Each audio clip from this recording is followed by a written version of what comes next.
the Hoover Dam. I didn't make it for the tour. The tour is closed about an hour and a half ago. I spent a lot of time at the Grand Canyon, which is okay. So Hoover Dam is kind of split in between Nevada and Arizona, but here is the dry side and the bridge. And then I really like this.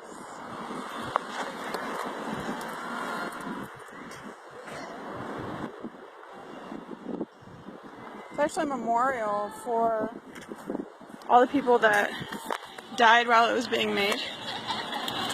You can get across the street.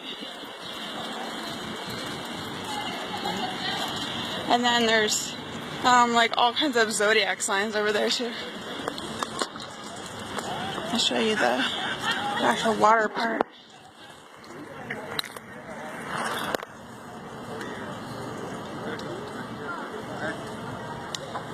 There's a memorial over there.